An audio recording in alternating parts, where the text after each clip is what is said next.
Hi everybody, would you like to take a seat? It'll be great if you moved further up. Come down the front, Trish and Val. And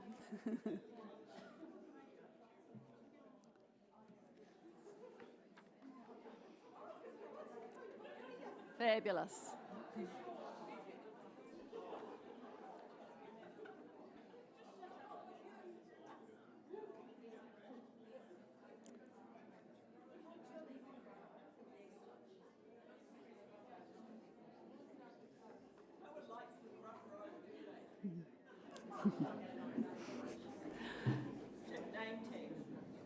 Okay, tēnā koutou katoa. It's wonderful to have the honour of introducing the next part of our festivities tonight. The National Committee has been gathering research in order to present to you three new Fellows of the Society. They've all made outstanding contributions to the field of garden design. The criteria for fellowships in our constitution is quite tough.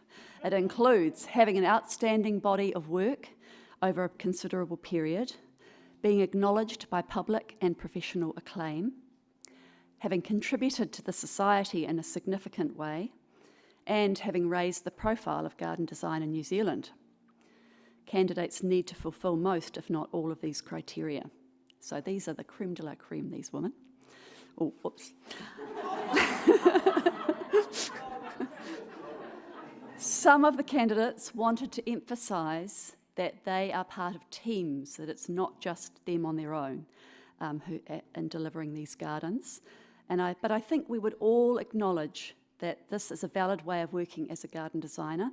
We each bring our specialty and strengths to the table. All three of these designers have been written about in books and magazines, and I'd like to acknowledge the writing of our life member Rose Thodey in this regard. They've also contributed significantly to the portfolios of gardens presented in the Auckland Design Fest over the 10 years that that's been running. We're going to show you images on the screens of the gardens designed by each candidate, and a number are taken by another one of our life members, Gil Hanley. I don't think Gil's here tonight, unfortunately. After the citations are read, Xanthi's going to come and present the awards. So I'd like to invite Ian Henderson to come up and start the ball rolling. Thanks, Ian.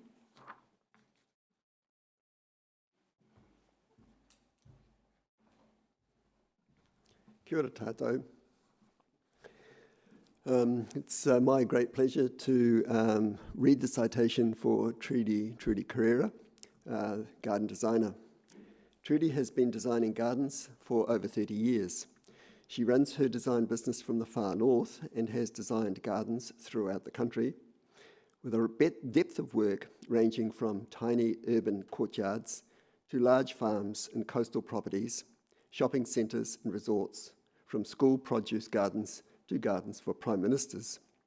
She is a trustee of Clean Waters to the Sea, monitors kiwi in her far north, and volunteers the Puketi Forest Trust and Friends of Rangi Kapiti. Trudy grew up in Hastings, absorbing an interest in gardening from her mother and grandmother, and drafting skills from her father, a draftsman with Lance and Survey. After university, a year in Tonga gave Trudy a good knowledge of tropical plants and how to grow them. Thus, the combination of an expressive, accurate drawing style and sensitivity to plant aesthetics informed Trudy's work from the very beginning. Early in her career, Trudy drafted plans for Robin Schaefer in the Bay of Islands. Moving to Auckland, she worked for Mary Buckland at LA4, then teamed up with Rod Barnett and others for the Palmer's Garden Show. This was followed by 8 years at Natural Habitats, over the years responsible for a great number of award-winning gardens. Another designer at Natural Habitats, Matthew Bradbury, influenced her in his mantra, "You've got to have a big idea, and it's got to be a solid one." She says, "It gives you a reference point to answer any design questions from and gives a focus to judge whether elements fit the idea or get discarded." Her friendship with Ted Smythe and admiration of his work helped her see the importance of understanding construction. Matthew Bradbury situates Trudy's significance in the development of the Auckland garden. He writes, quote, "In the early 90s, Trudy was one of the leaders of a particular high point in garden making in New Zealand, in a particular Auckland moment. The political reforms of the 1980s and the rise of the new rich, combined with this Auckland particular ethic to liberate cultural production, especially houses and gardens. Trudy, along with Rod Barnett and Ted Smythe, were the leaders of this moment, where the essentially private world of the Auckland garden became even more hermetic. The emphasis was on the sybaritic, especially the use of the swimming pool, and the sense of an inner world separated from the outside. The use of exotic plants, especially those from the tropics and dry desert, was the third way designers used to make the garden a special place, a special zone. Trudy developed her distinctive design language in the 90s, combining a deep plant knowledge with a sure understanding of garden space." End of quote. Among the gardens of this era, the inner city Finley garden uses exotic plants to carve out a unique inner world.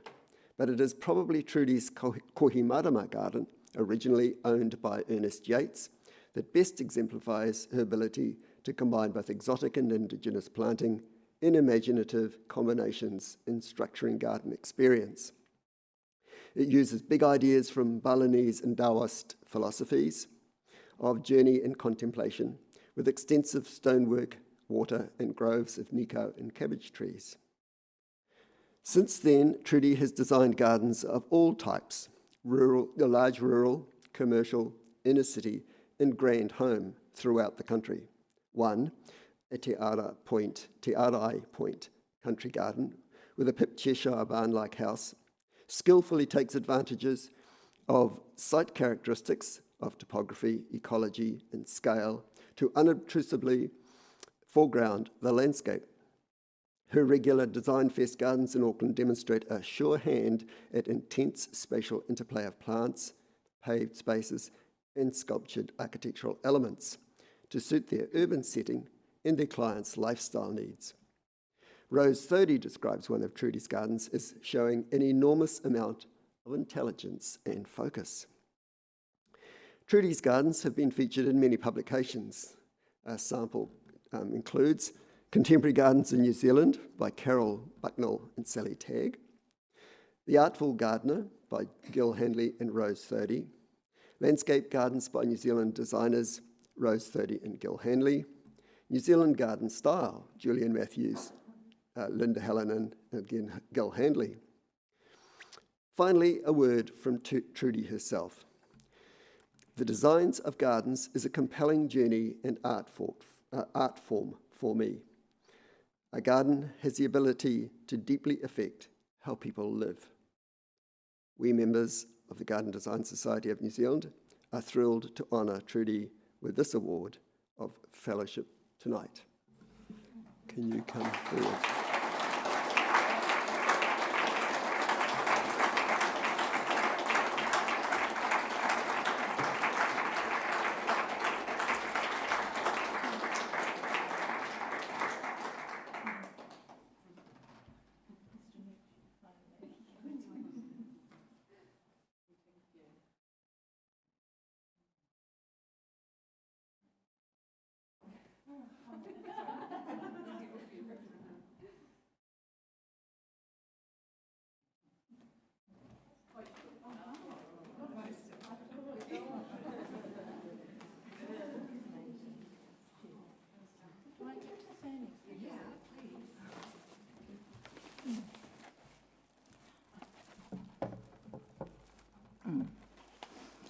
Tēnā koutou katoa. Thank you.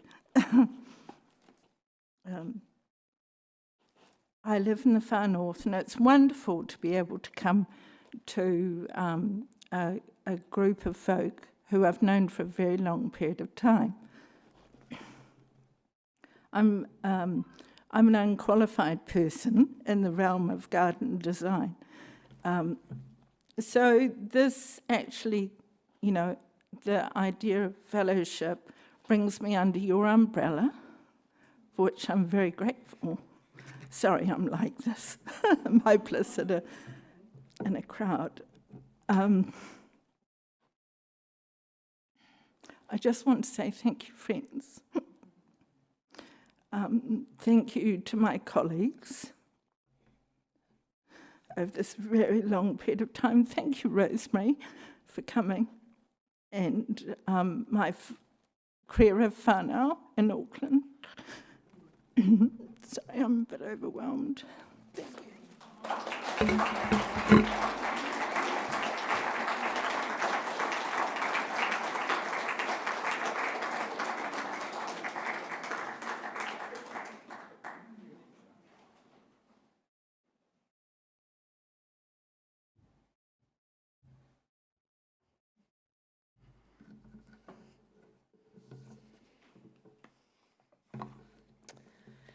So it gives me great pleasure to be able to read the citation for Sue McLean, who it's wonderful that her husband and partner in crime is here tonight, who's accompanied her in all her achievements. So, Sue's a garden designer and plantswoman, Ellerslie Flower Show Gold Medal winner and judge, founding contributor to Design Fest, long-standing member of the Garden Design Society of New Zealand. Tonight we honour and thank you for the very significant contribution you have made to the profession of garden design and the Garden Design Society of New Zealand over many years. For every garden, our goal is the same: to maximise the potential of the site and to create an environment of visual beauty and enduring quality which offers a quiet sanctuary but fulfills the owner's practical needs. Harmony, integration and balance are cornerstones of Creation New Zealand gardens. They are characterised by serenity, fluidity and responsiveness to both the nature of the landscape and the hopes and dreams of their owners. Regardless of the challenges of a site, there is an unfailing ability to transform a tired old garden or a stark new building site into a place of peace and reflection, soothing to the senses and pleasing to the eye, or indeed a multifunctional family context catering to diverse interests and ages. Sue grew up in a family passionate about gardens and nature. She graduated from Victoria University with a BA Honours, trained and taught as a teacher before working in the UK for 5 years. As a child, she memorised plant names, entered flower shows and filled endless sketchbooks with drawings of gardens in secret places. In London, she designed concepts for indoor plant displays, beginning the return to her first love. Back in New Zealand with a growing young family, she made the decision to train as a landscape designer at Unitec. Launching her career in the late 1980s while still a student, Sue boldly initiated contact with Fletchers, who were developing the New Zealand bloodstock site at Karaka. They adopted her concept of hanging baskets and planter boxes to augment their showpiece design, necessitating the organisation of hundreds of flowering plants to be grown for the grand opening, a nerve-wracking undertaking for a novice landscape designer. She followed this up by landing a large landscaping contract for Chase Corporation's West Point apartments in Herne Bay. At this early stage of her career, Sue did the marketing, designed the concepts and presented the plans. She selected and placed the plants and then handed the job over to contractors through the Landscape Guild. However, as the business started to grow, husband Colin, business graduate, former farmer and lover of land, saw the opportunity for a business venture together. So began the enduring partnership of the design and project management company that became Creation New Zealand. Together, they complemented each other's strengths and could broaden their scope to more complicated sites, bigger designs, more hard landscaping, complex logistics, project management and implementation. A solid collaboration which has stood the test of time. The company also benefited from the skill and design talents of Ross Leong, himself a Unitec graduate, who worked closely with them for at least 15 years. Key early influences derived from country landscapes and sweeping views enjoyed on journeys to California. The large vineyards, lifestyle properties and dramatic coastal gardens of the Napa Valley, Santa Monica and Santa Barbara provided strong inspiration. There was much to be learned from the difficult, hot, dry sites transformed into grand swathes, using carefully selected palettes of relevant and tough plants. Ongoing inspiration also came from valued and reciprocal contact with other top designers, Nancy Power, Eduardo Mencos, Andy Sturgeon and Bernard Traynor, here in New Zealand and California, UK and Spain. For 32 years, which is a long time, a huge range of successful urban, country, coastal and vineyard landscape designs have been meticulously crafted and implemented with sensitivity and grace. With extensive and intuitive plant knowledge, Sue is adept at combining hard landscaping elements with plants, water and other sculptural and decorative elements. Her plant groupings are bold and organic, yet crisp and contemporary. Sue firmly believes in creating natural environments to complement the architecture and the landscape, respecting the spirit of a garden and enhancing its charm. She likes to work with natural contours and ensure that the garden landscape does not outcompete its surroundings, that the finished result is a seamless, integrated whole, personal and replenishing, essential response to the feeling and atmosphere of a garden. Creation New Zealand participated in the original Ellerslie Flower Shows and won gold. Sue subsequently became a judge. Work has frequently appeared in House and Garden magazines, TV shows and several New Zealand landscape design books. There's also been regular participation in Design Fest right from 2011 to 2017, with Sue on the committee ever since its inception. Their signature gardens include the large, gracious, multi-layered Remuera garden in Upland Road. Most of these have been shown here. The dramatic coastal Herne Bay Morton garden, the rolling Coromandel Varnum O'Regan garden, the crisp lines and textures of the Alfriston Rural Garden, grand statements at Waihiki's Poderi Kreski and Hawke's Bay Selene Vineyards, boldly colourful and mosaic tiled Comans Road Mexican Garden, the Dreamy Point Chevalier Miola Reef Garden, and the sinuous Milford's Saltburn Road Seaside Garden. Amongst Sue's personal favourites and more recent works are the contemporary rooftop and memorial garden at Domain Lodge for the Cancer Society and the reconfiguring of an early Ted Smythe garden in Albany. Both had the challenge of honouring the original creation while simultaneously developing a relevant contemporary space.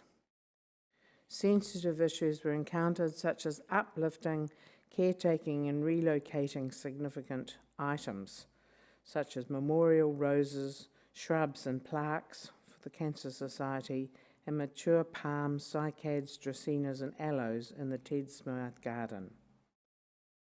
Sue has been an important contributor to the development and the enhancement of the work of the Garden Design Society, both in her capacity as a long-term member of the National Committee and as chair from 2009 to 2011. We are thrilled to honour you as a fellow of the Garden Design Society, so please come forward to accept your citation.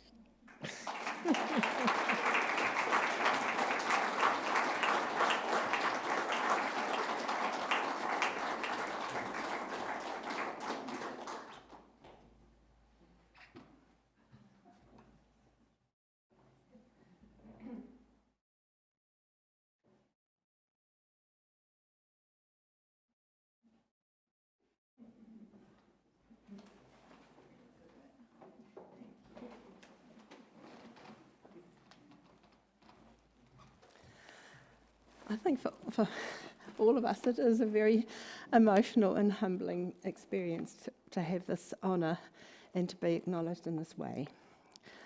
I think Jill and I are probably known for being somewhat verbose and voluble, so I will be very brief at this point. But thank you to the Garden Design Society. I think Xanthi really encapsulated so much about who we are and what we offer each other.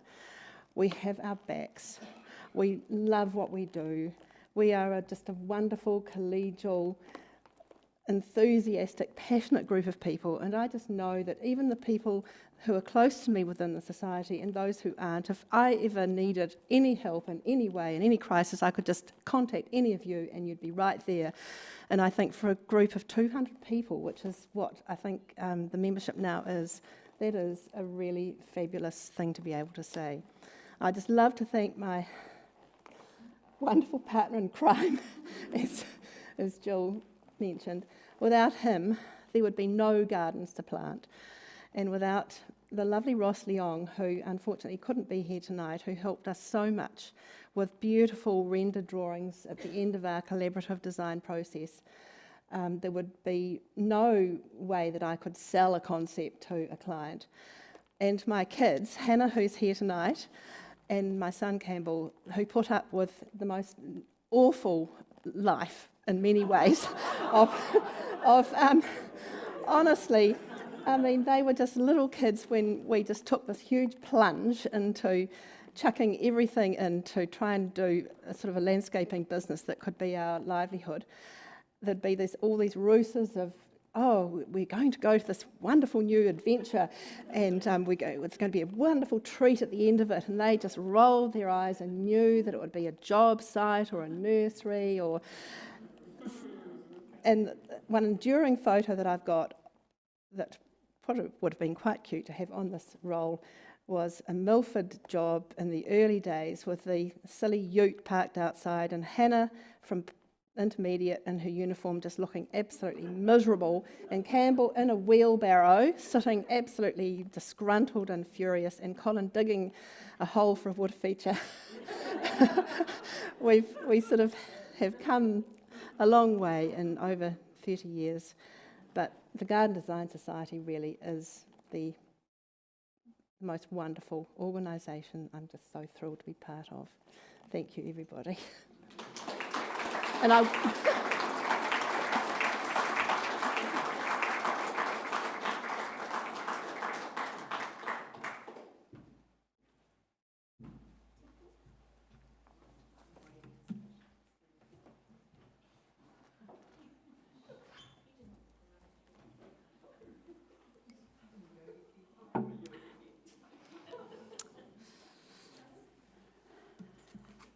Right. It's my great pleasure to read the citation for Barbara Garrett for planting design, installation and maintenance. This citation was prepared by Glenys Yeoman, who gives her apologies tonight. Unfortunately, Glenys has been bereaved of a great dear friend and her funeral was here this afternoon, and the flowers that we have to enjoy tonight are being borrowed, so that's lovely. But Glenys gives you all her best, and particularly to Barbara. So I've stepped in. Hope I'll do it justice. Here we go. So, Barbara, having grown up in Wellington, she initially trained as a physiotherapist in Dunedin. When she later made the transition into gardening as a professional, she was able to simply transfer her skill with anatomical names to botanical ones. After all, they're both largely Latin-based. When her two children were little, the family bought a unique 1920s brick house in Penryn Road, Mount Eden, desperately in need of a makeover. The garden even more so. Before long, Barbara had transformed it into a must-see in the Trinity Garden festivals, garden tours for charity fundraisers, and it also appeared in numerous gardening and landscape publications. The 1980s became the decade of the old rose. Nancy Steen had put together a collection of heritage roses at the Parnell Rose Gardens, which flourishes to this day. The romance, history, fragrance and abundance of those overlooked plants was rediscovered. They suited the Garrett house to perfection. In response to an oft-asked question, "Isn't that rose a bit rampant?" Barbara had a firm reply: "My roses grow or I tell them to grow." As Barbara came to the growing realisation that she had a natural passion for design, plant material and hands-on gardening, the Unitec course in garden design beckoned. Then, in 1993, and it's nice that Michael's here, a trip to Italy with Michael Jones, garden historian and Unitec lecturer, became a serious turning point. Something about the formality, use of hedges and longevity, among the flamboyance and loveliness, taught Barbara about the use of plants in a design. She began to expand her new career. Her own garden was advertisement enough, and she worked for colleagues and friends, planting with pleasing formality, but always with a twist, where plants could flourish and shine. I returned to Unitec in 1997 for Leslie Haynes' course in native plants, broadened her scope and ensured the timeless relevance of her work. Barbara Garrett Planting Design Limited was born from her observation that there were lots of companies doing landscape design and build, but there was a gap in the market for doing the planting side well.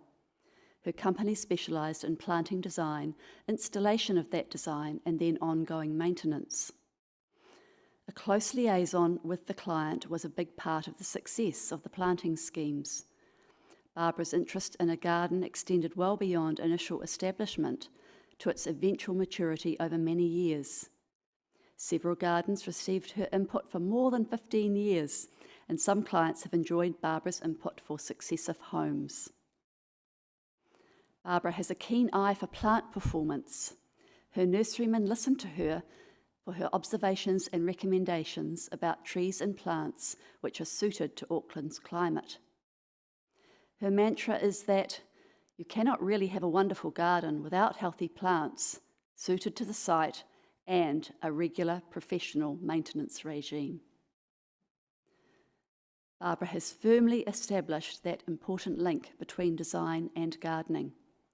This is the activity which continues the process initiated by design ideas on paper and realised on the ground, and in the ground even. Gardens being living, growing entities, continually change, continually becoming something new, and this process is nurtured and fostered by gardening. In this endeavour, Barbara has been exemplary. As her projects got bigger and more complicated, Barbara started working closely with Auckland landscape designer Craig Steiner and the garden construction company Strauss Landscapes. The combination of Craig's team of craftsmen skillfully creating the hard landscaping and Barbara's planting choices, carefully sourced, and the installation of the best plants available has resulted in some exceptional Auckland gardens which have stood the test of time. There is a generosity and grace to the designs that defies fashion. The Italian influence gave Barbara the confidence to use hedges and a restrained palette of plants. But as garden trends changed, new planting styles were incorporated. Foliage remained a strong force in her plant palettes, and planting designs were always developed to suit each site, whether formal, subtropical, coastal, native, or an eclectic mix. Rose Thody writes that Barbara and Craig have faith in each other's work to make the right judgments. Many fortunate property owners in Auckland would be happy to endorse that sentiment. Running the business meant providing staff for the planting and maintenance. Barbara enjoys a sense of satisfaction when she hears stories of the impressive career paths of her past staff members. Many of her former staff have appreciated what they learnt from working on top-end gardens to Barbara's exacting standards and went on to gain enough confidence and experience to run their own businesses. Barbara's gardens have frequently been available for Garden Design Society events, and she has also been a loyal supporter of the Auckland Garden Design Fest, where her gardens have always been an inspiration, both to the public and her fellow garden designers. We, the members of the Garden Design Society of New Zealand, are thrilled to honour Barbara with this Award of Fellowship tonight. Please come forward, Barbara.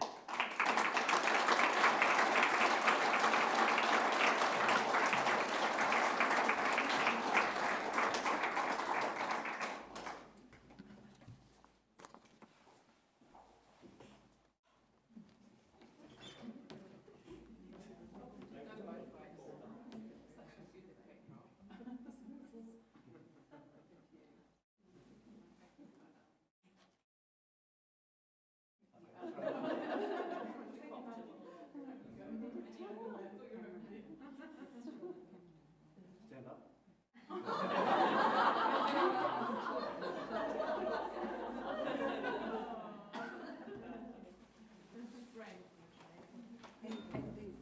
Oh, you can sniff them as you speak. Oh, especially chosen for their textures and scent.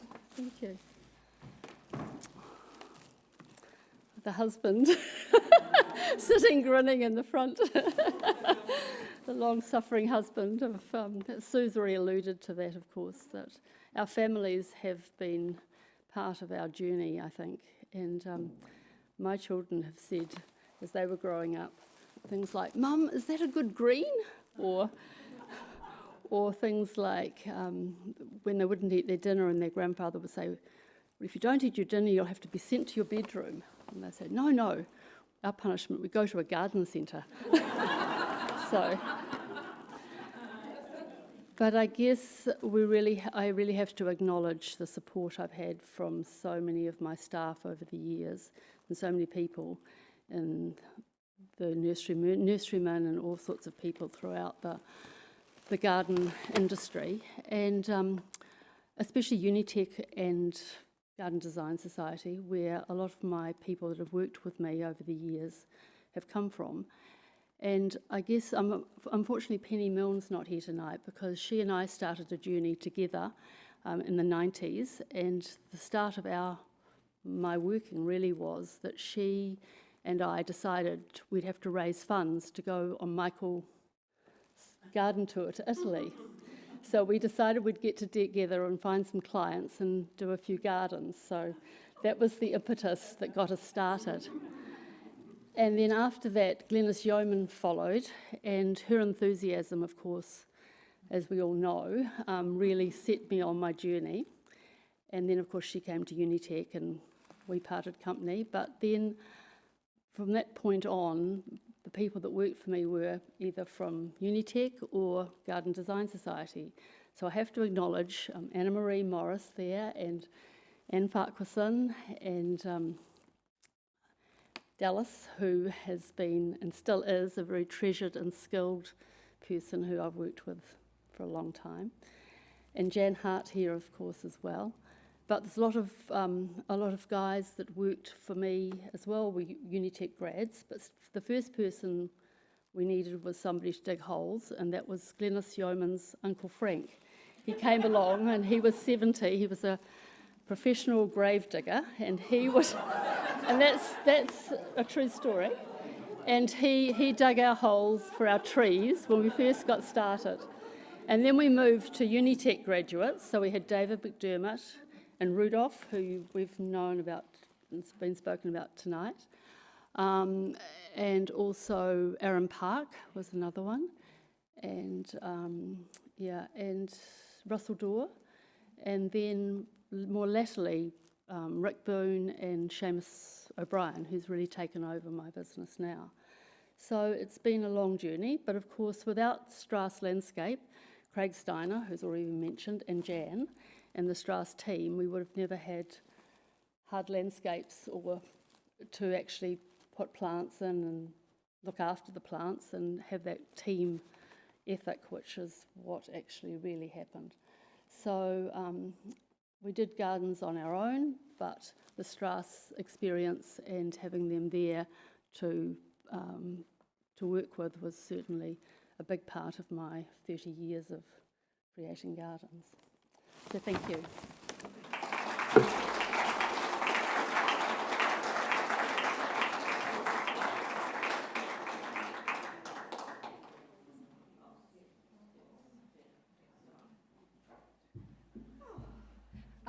Thank you all for being here tonight and supporting everyone.